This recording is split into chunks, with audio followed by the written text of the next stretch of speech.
My name is Sam Jenks, and welcome to another episode of The Way We Source, a podcast hosted by Kodiak Hub, where we share our talks with practitioners, leaders, experts, consultants, content gurus, and people that we find downright inspiring, diving into the role that sourcing and procurement plays in the way we live.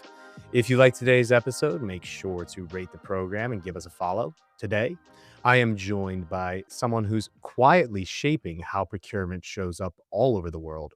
He is the founder of Procurement Tactics, a fast-growing online academy that's helped hundreds of procurement teams from Fortune 500s to fast-moving scale-ups build modern skills and negotiation, AI, and strategy, and much more.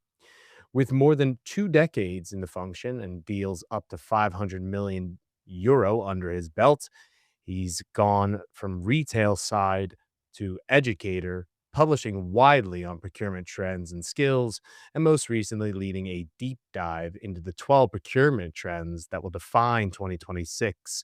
We're looking forward to this episode where we're going to unpack some of those trends, talk honestly about the AI hype or the hype beyond the hype, explore procurement's role in a pretty chaotic global landscape, and dig into what it really means to quote unquote future proof yourself as a procurement pro.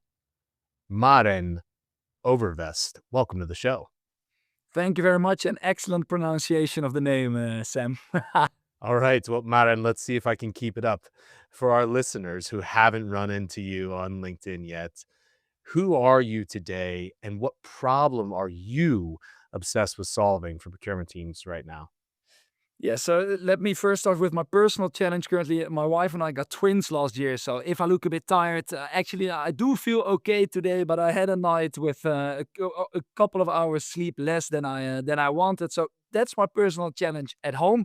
But I'm a happy dad. Don't get me wrong. Well, So thanks indeed, for showing up, and I think that you sound vital as well, so no worries, okay? yeah, thanks. Yeah. And yeah, to run into your question, what kind of challenges do we mainly discuss while having conversations with procurement directors who we try to help to upskill their teams?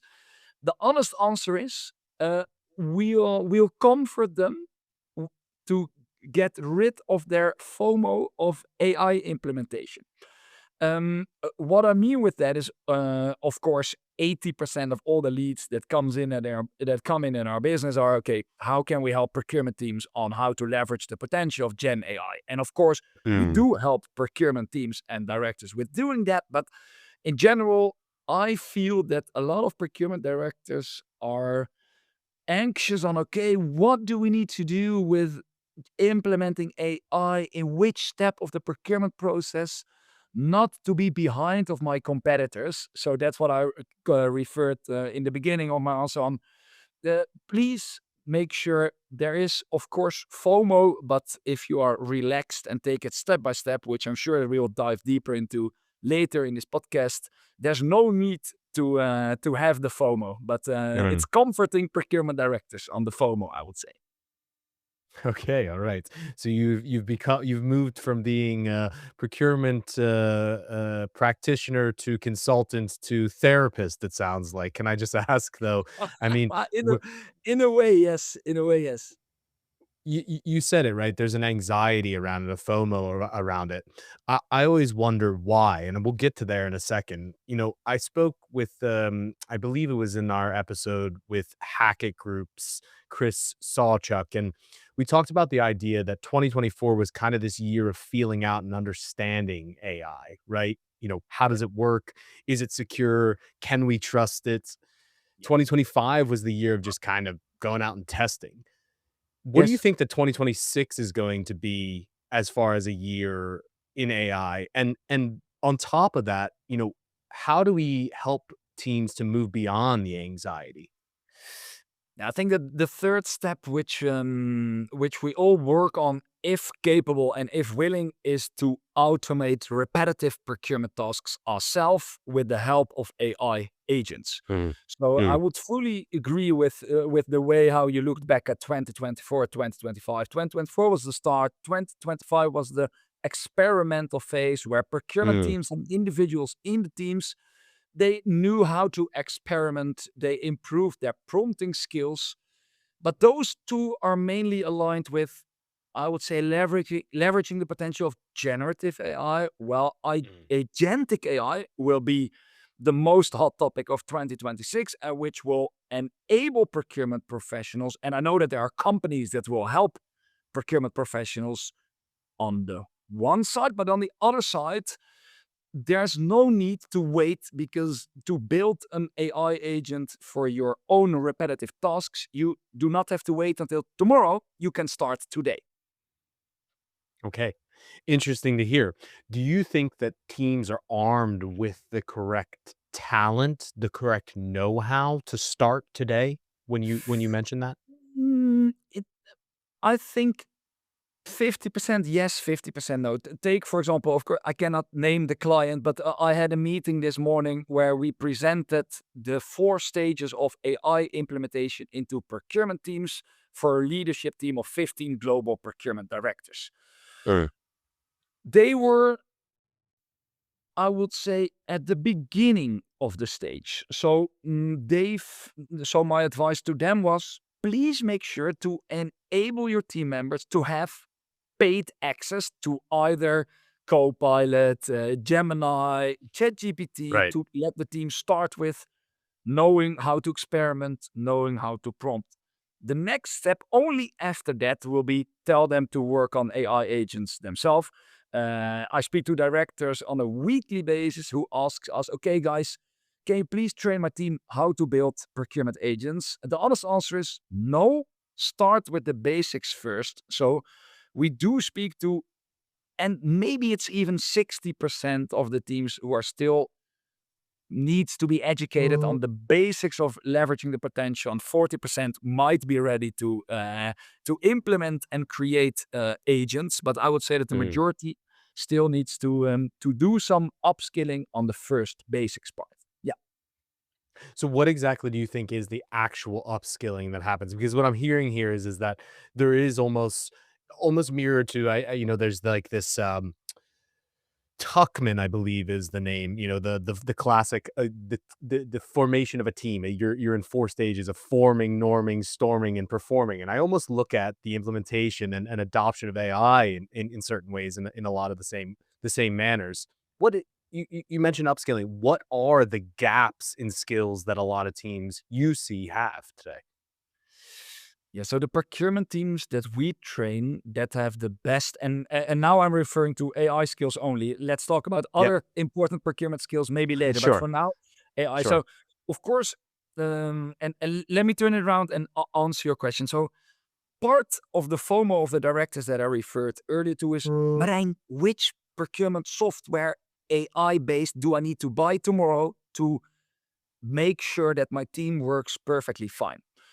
And Mm. that they will get rid of all the automative repetitive tasks. My answer to them is, make sure that your team is ready first from the personal perspective too, because Mm. if you're from a director perspective, implement AI software and all the steps of the procurement team, but your team is not able to prompt correctly and to understand how generative AI works, then you won't get the results that you need. So in that sense, I think that upskilling of professionals and the implementation of AI software within procurement go hand in hand. So it's not only the upskilling of the people, it's not only buying software, it's the combination. Okay. Understood. And we're going to dive deeper into this particular topic. I actually want to take 2 steps back. Yeah, Procurement sure. Tactics. Yeah, You founded this particular business after coming from big retail procurement yes. prior. Yeah. What was kind of that moment for you that you realized you needed to go out and do your own thing, stand on your own 2 legs, build your own platform? Yeah, good question, and happy to answer it. So I worked in procurement in the corporate world for over 10 years. From day Uh-huh. one until the final day, I loved it and I enjoyed it. But then at a certain point, I'm 39 years old now. I was in my mid 30s then. At a certain point, I thought, okay, what if I'm 75? I look back at my career. Am I happy if I only worked as a manager for large global retailers, either at the supplier side or at the retailer side within FMCG? And the answer would again be yes, perfect. I would love that. But on the other hand, I thought, okay, why not try to start my own business while I'm relatively young and relatively energetic? At that moment in time, I wasn't aware of the fact that 2 twins were coming. So I thought, okay, let's stop the work at the global retailer, which I loved. They had a career path for me. I really enjoyed it. But then I thought, okay, if I love procurement and if I love to upskill people, Mm. why not combine those two things that I love in a company that upskill procurement professionals? In that way, I was still able to work from, I would say, from the procurement angle on a daily basis, which I still do and which I still enjoy. But on the other hand, I love the, I would say, the social part and the upskilling part of working with people. So then we started Procurement Tactics. And on the surfaces, let's not go into detail here, but as you said in the introduction, we mainly sell online courses to upskill procurement professionals. Yeah. Right. Yeah. Can I ask, what is it that made you decide to not go, for example, like the more classic management consultant route or managed services route, but rather go the academy route? It's an interesting choice, and I think that it's an important space, right? Rather than, how would I say, doing the job for them. There's the classic phrase, "Don't let my strengths become your weaknesses," right? And I think that Yeah. sometimes management consultancy or managed services can Yep. err on the side of that, whereas choosing the path of academy, choosing the path of learning and development is a very Yep. different approach, and it means that one themselves needs to develop and upskill. So yeah, what was it that was kind of that first real signal that you wanted to be a part of building a global academy for procurement? I think it was in the period of COVID where I would say people in all of a sudden people worked from home 10 years ago, and maybe 5% of the people knew what Microsoft Teams, Zoom or Google Meets was. And then everyone worked from home, which from a training perspective also led to, hmm, we cannot go to hotels for 5 days in a row to go on Mm, a negotiation training. How do we solve right. that? That was just timing. But from an entrepreneurial perspective, I saw a gap in the, I would say, in the companies worldwide. So a majority of the companies worldwide help procurement and sales professionals on how to negotiate better, or the majority of the companies that train are mainly focused on sales. Of course, there are great procurement upskilling companies worldwide as well, but I saw a gap solely focused on online.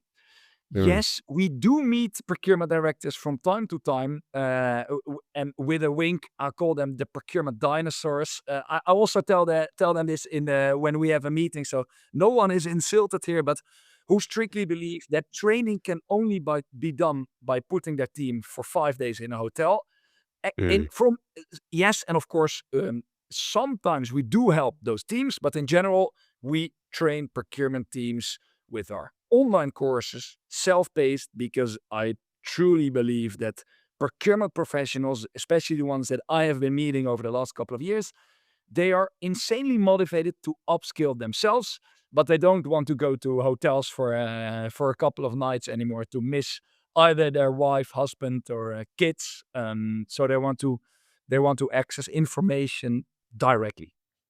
mm. Awesome, and an important platform, absolutely. Across all the companies that you work with, what is one of those kind of pains or problems, challenges that you see is popping up again and again and again, and that also confirms that you chose the right path?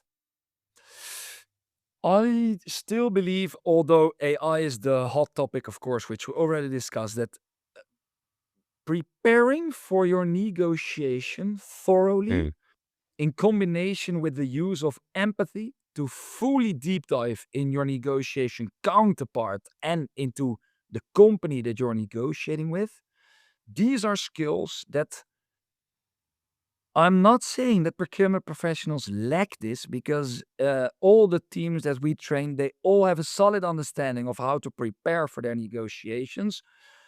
But doing this in a structured way, with having the Mm, right questions to answer, with having the right templates and tools to help to speed up the process of preparation.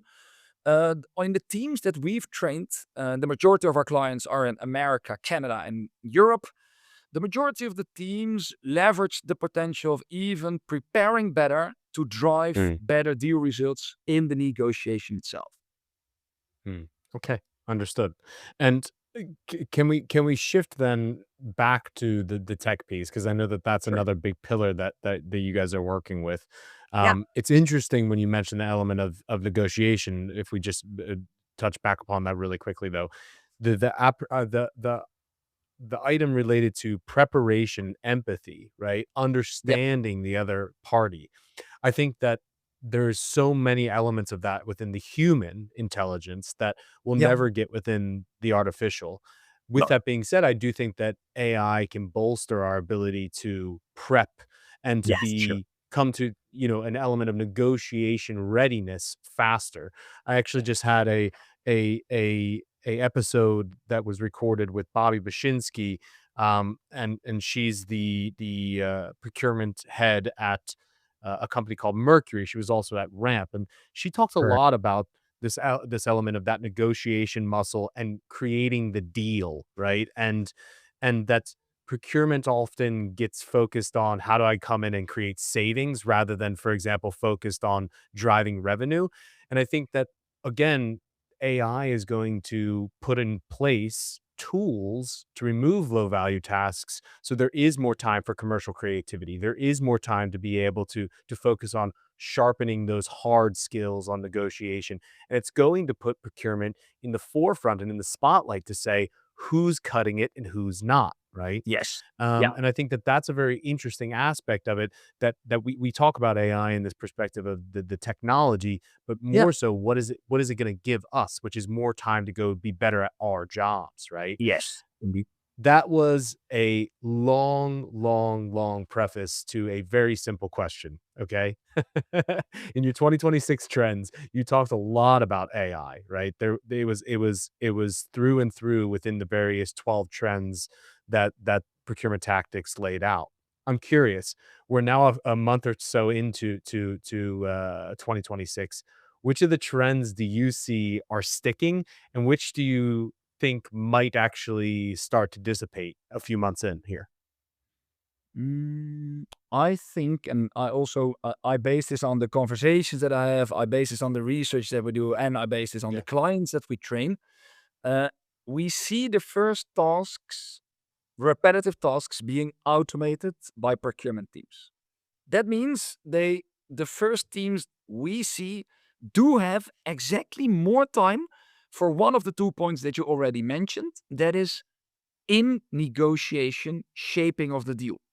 Mm, If you can prepare faster and better with help of generative AI for your negotiation, take for example a dry run of role playing, take for example an analysis of the numbers before you have a tough conversation with your supplier. It helps you exactly on what you referred also to, is on the creative thinking in the deal. In the end, it's not AI who creates the deal for us. no. That will be and will remain humans. Yes.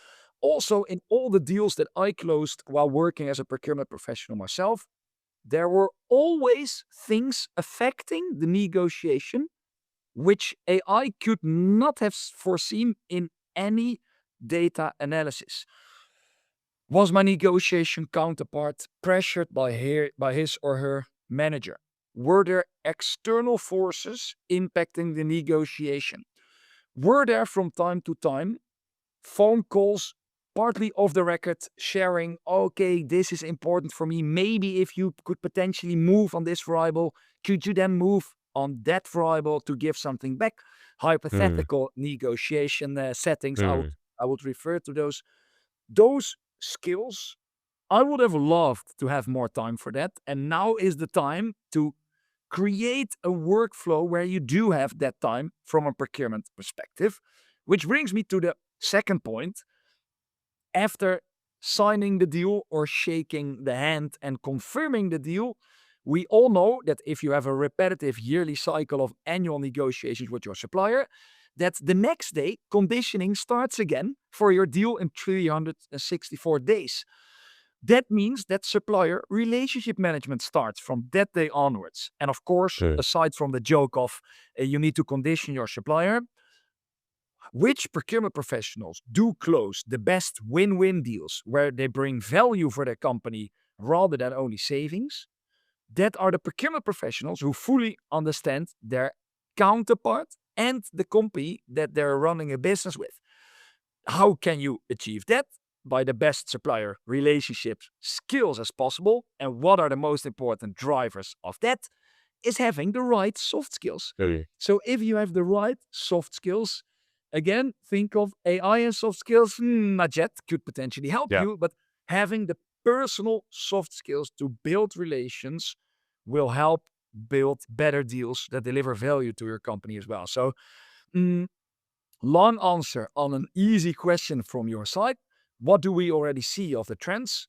Agentic AI, teams and individuals who already start with creating flows to avoid repetitive tasks and to automate them do have more time for in-person negotiations and supplier relationship management. And that is something that we predicted. And it's not about the prediction, it's about hoping. And I see a glimpse of that became reality already in the first 2 months. Okay.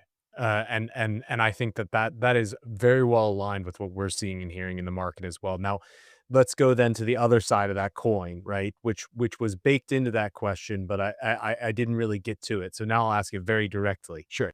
Which of the 12 trends do you feel were maybe pushing the boundary, or you are already seeing, this maybe isn't right for 2026? If you had to pick one, if you had to be a bit self-critical of those that you guys laid out. Yes. Yeah. Let me be honest from an entrepreneurial perspective here. Then, when we started the business a couple of years ago, Mm, one of our main, I would say, lead drivers was sustainable procurement. With Trump taking over in America, with mm, tariffs being spread around the world still on a weekly or monthly basis, mm, with hyperinflation and shortage of raw materials over the last couple of years, procurement teams have been moving away step by step. And this is not an opinion, this is only based on what we see from a research perspective, market have been conditions. moving away from driving sustainable procurement further. Right. Am I saying that no teams in the world of procurement are still driving ESG goals? No, not at all. But the importance has been declining and declining. It's one of our trends that it will still stay an important role in this year. To be honest, Sam, I don't know. I don't know. From a personal perspective, I would love to see procurement teams from all over the world taking more advantage of putting their effort in making the world a better place and focus on sustainable procurement rather than implementing AI to be more efficient. I rather make the world a better place than the world a more efficient place. It might sound weird from an entrepreneurial perspective, but that's who I am as a person. But if I just look at the requests of our clients, Mm. what procurement teams are currently focusing on, I can say now, if we would have this conversation in a year, I think that trend was not correct. Well, I think that, and thank you also for sharing that. I think that it mirrors what we're seeing in our conversations. I think it mirrors the market's conditions. I think it probably mirrors what is on the whiteboard of a lot of CEOs, whether that be from a Fortune 500 all the way down to a mid-market business, right? The question that I ask is, just in the same way that I think that 2000, 15's the years of when risk methods really blew up. When risk management and supply chain risk management was top of mind in a lot of businesses, um, you know, that we've almost moved to a perspective of TPRM, right? Third-party risk management and embedded and or integrated risk management. I think that it's kind of similar to the way, the years in which EcoVadis blew up, right? Sustainable procurement became kind of its own thing that was its own pillar. I guess my question here is, won't these two elements, risk management and sustainable procurement, won't they just become an integrated and embedded part of the procurement process rather than standing alone? And isn't that almost the problem within itself? We've treated it as its own thing rather than focusing on how can we work it into the life cycle management of vendors. Yeah, it's a hard question to answer, but I do understand where you're coming from. If I look at the challenges that the procurement directors have, that we train on sustainable procurement, because we still do train Right. them on sustainable procurement, but it has been going down and down. I would say that the challenge that they have is that their CEO tells them, please make sure to deliver these sustainability goals. And procurement is very important for every company if Yes. we want to Yeah. achieve sustainability goals. But then the CEO tells the CPO, fix these goals. Oh, and by the way, on the margin, make Right. sure you also Right. improve the margin this year. Those two, hand in hand, I wish all the CPOs who have that goal from their CEO best of luck, because that has been shown as an insanely hard KPI to fix. Sure. Sure. So there you have these two KPIs that might interfere Mm. with each other. Um, if you look at risk management, alongside of that is what you saw in the period of COVID, where shortage of raw materials were on the brink of everyone's challenges, is the fact that if you need to have a sustainable supply chain, you need to make sure that the vendors are choosing to deliver you Yeah. instead of your competitors. If they have any opportunity to decide either to deliver you or your competitors, there you need to have the best supplier relationship management. But where we saw that the majority of the procurement teams went into strategic partnerships with their suppliers, over the last 2 years, we have been seeing that an old procurement term, and I'm sure that the majority of the people listening to this podcast knows it, BATNA, the best alternative to a negotiated agreement, became more important. So do you have alternatives for all the current suppliers and all the products or raw materials that you're buying? So where I would say if you want to achieve sustainable procurement with your suppliers, it's more logical to form long-term relationships to achieve those sustainability goals together. Right. If you're solely focusing on managing your procurement team from a risk perspective, it is having sure that your team focuses on, do I have alternatives to all my suppliers? And of course, if I would lead a procurement team now, let's say at Philips or any company in the world, I will challenge my team members to do both, but do they also have Mm. the time for it? I Mm. think the answer in general is no. And we've seen that procurement directors push their team more in the last couple of years towards finding alternatives to secure supply rather than forming long-term partnerships to drive sustainability goals forward. Yeah, interesting. I think that we're seeing the same thing in the marketplace as well. That there's a focus on resilience and agility, and that has almost taken precedent over the sustainable procurement Yes. perspective. Then Right. my question to you is, isn't it one and the same, right? If you build a resilient supply chain and it isn't in turn an opportunity to be a more sustainable supply chain. Yes, you might switch lines of supply. With that being said, you also will be able to deliver to your end customer, with more, how to say, yeah, with more resilience. Is it one and the same, or do you think that this is kind of, do you think that sustainable procurement in the traditional sense of what sustainable procurement that was birthed kind of, I would say, Yeah. 10, 15 years ago is ever going to come back? Yeah, I think we might disagree here. So for me, a sustainable supply chain is to make sure that all the customers get all the products that they want to buy.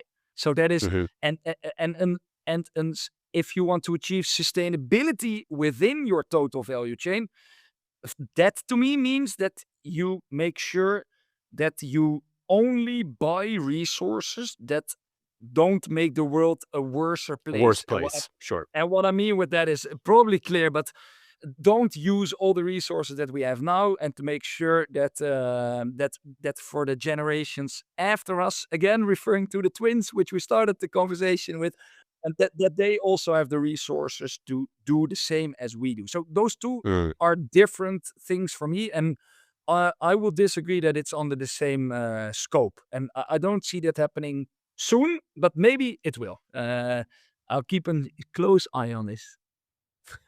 Good. Well, we're happy that somebody's doing it, and I agree with you in the sense that we need to figure out ways in which we can get, the best price in a resilient supply chain with good quality, and also not do it on the shoulders of the less fortunate, right? And Yeah, or in a way that's indeed.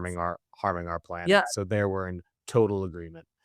Um, what do you think is right now, if we shift back to the piece of procurement teams today and the AI element? What's a topic right now that you see and procurement teams you feel like are able to get right when it comes to AI, and what is one thing that they are really getting wrong, right? So where are teams making an impact, and where are they missing the mark? yeah, it's a good question. I think that the best performing teams, they challenged their employees from the beginning of the launch of ChatGPT on, okay, try to use it for personal productivity from the start. Mm, That mm, means that step by step they learned, okay, if I need to do this task, do I need to do it alone, or can I use either Copilot or ChatGPT to help me to complete this task? The yeah. teams that did that from the beginning, they are also the ones that are buying AI procurement software Uh, as early adapters, uh, and they are the ones that, I would say, implement them successfully. uh. So again, and I don't want to repeat myself because I know that I shared this earlier, but the teams that directly start with buying AI software and forgot about how do I make sure that my team members know how to leverage it,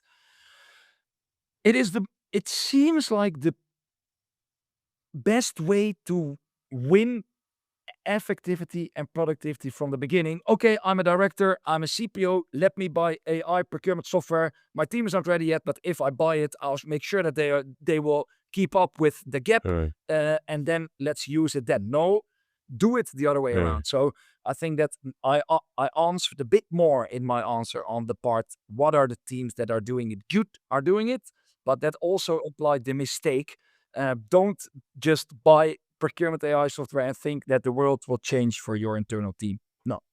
And I think that that's incredibly important, right? That there is an element of literacy, and I think that in our prep, you mentioned and talked about the aspect of literacy in AI, but just digital literacy, right?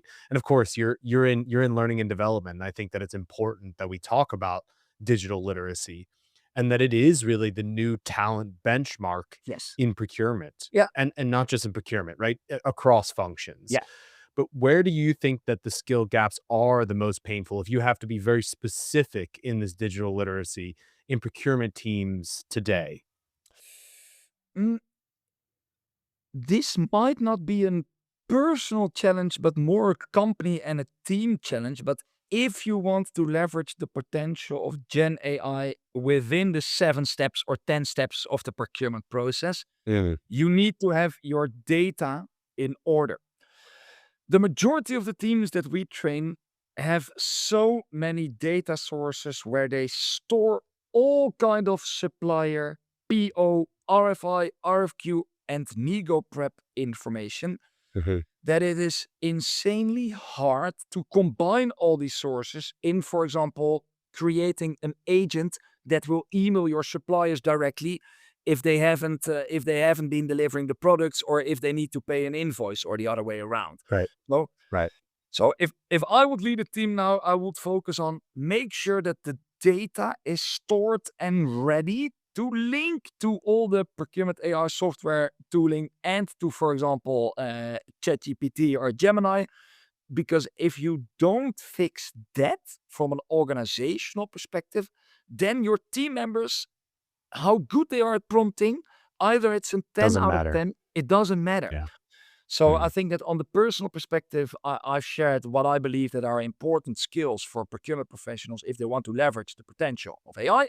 Yeah. It's mainly know how to experiment, know how to prompt. And if you're not, so take, for example, again, and I don't want to say every time, if I lead a procurement team, but if I would work in procurement today and I see my colleague, which opens his or her laptop and it doesn't automatically open ChatGPT or Gemini or any of the solutions, I will challenge them and ask them, do you know that you can, if you open Google Chrome, you can automatically open ChatGPT? It's a Mm. first reminder of, okay, do I use AI for all my tasks? And then, of course, the second step from a personal perspective is before starting any task, can I use the help of generative AI? And then how? Right. So that's the personal perspective for personal productivity.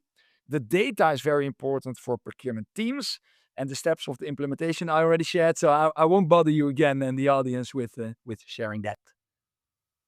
But I think that what you bring up here is something incredibly important, right? And we talk a lot about this goal of a lot of businesses of adopting AI native solutions and or being an AI native team.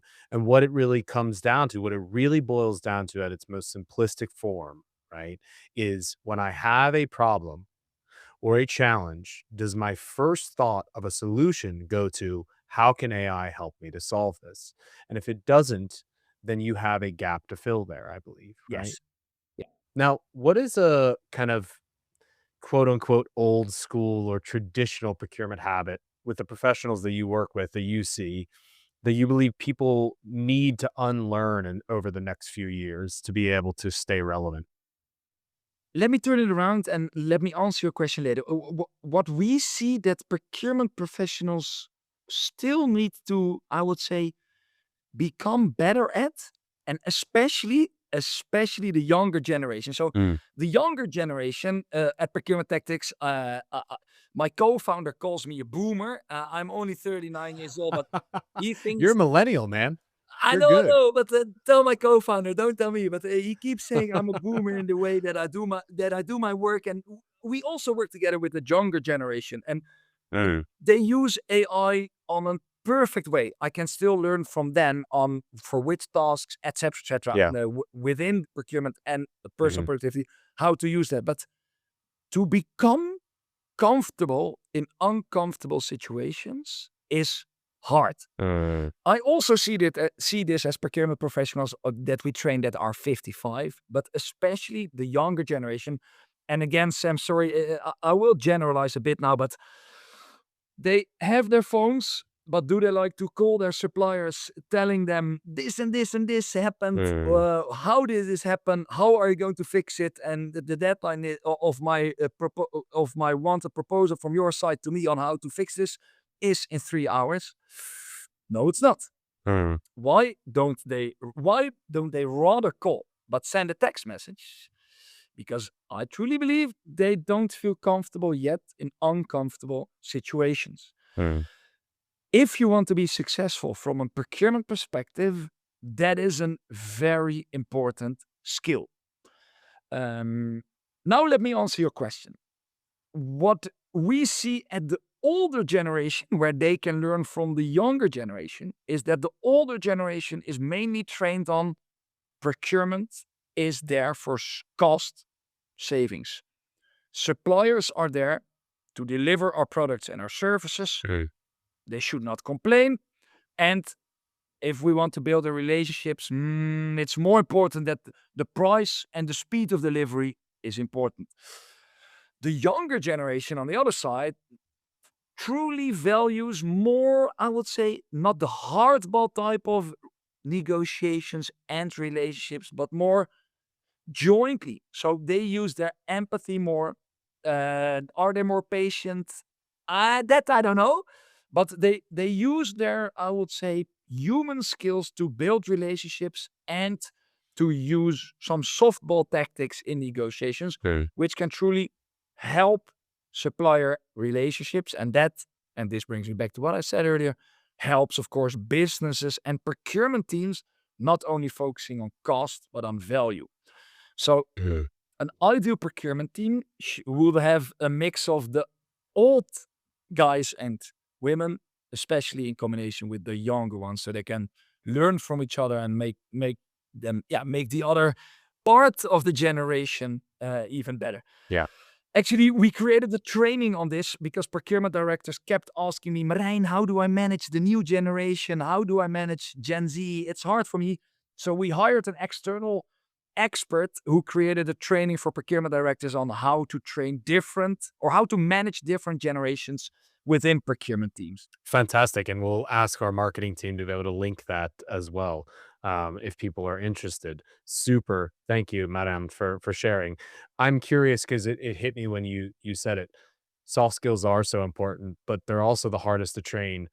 What is the ways that you guys typically go about helping to train soft skills? If there's one or two things that you really have to hit at. Yeah. So if I look at let's take important soft skills. Another challenge with procurement teams, and I hate this to be true, but is that in general, again, I'm generalizing a bit, they feel undervalued.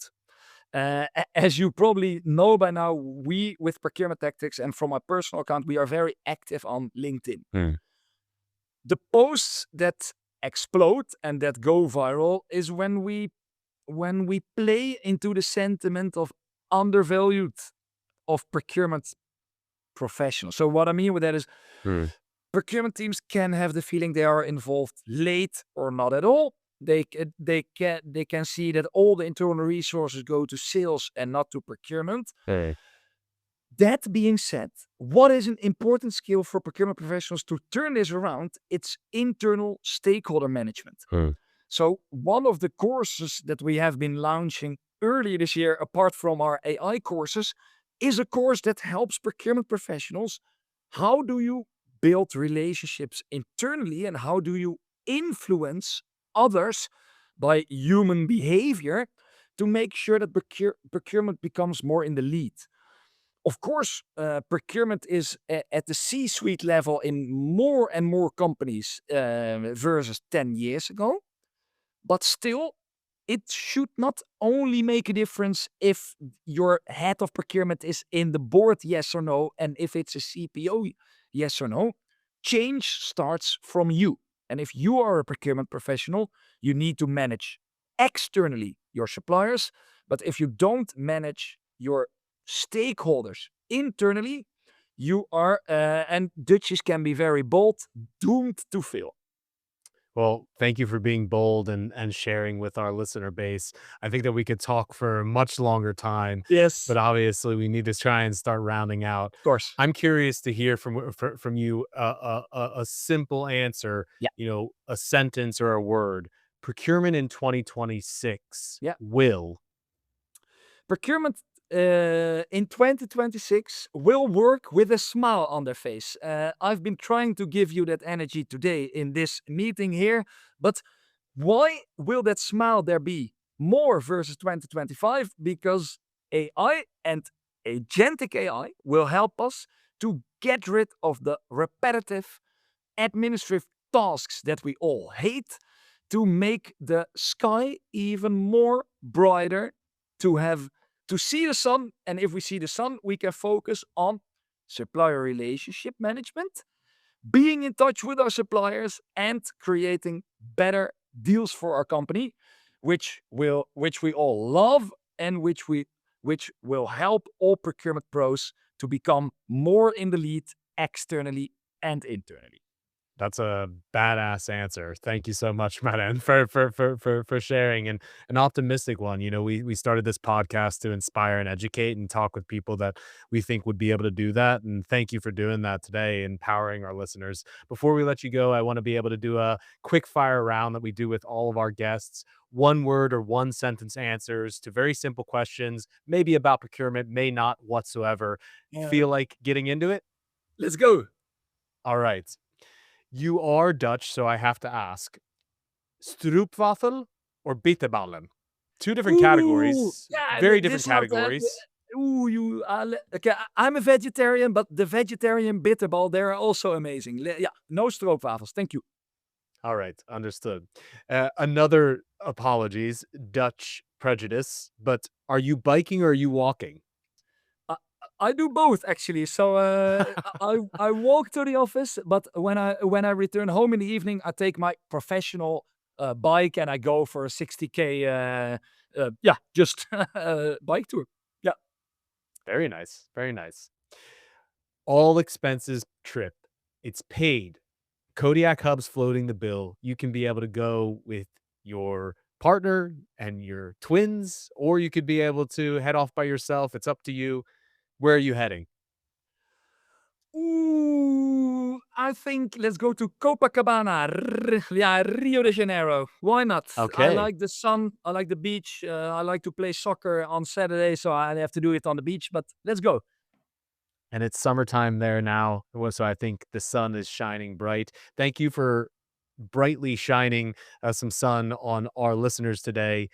2026 is the year where procurement will have a smile on their face. I'm taking Yes. that with me, and I hope that our listeners do as well. Maren, if people want to know more about, what you're doing yourself individually in your network or at Procurement Tactics, what's the best way to reach out and get in touch? Mm, either just follow me on LinkedIn and send me a direct message there, or email me at marijn@procurementtactics.com. Again, my name is sincerely hard to pronounce, so maybe your editing team can show it on the screen while I say these words. I don't know, but no. So it's either email or LinkedIn, and as the majority or someone in the group will already know, I'm active on LinkedIn, so I'm always reachable there and happy to be connected with more procurement professionals. Thank you. Thank you so much, Maren. Have a good rest of your day. Thanks, you too, Sam. It was a pleasure.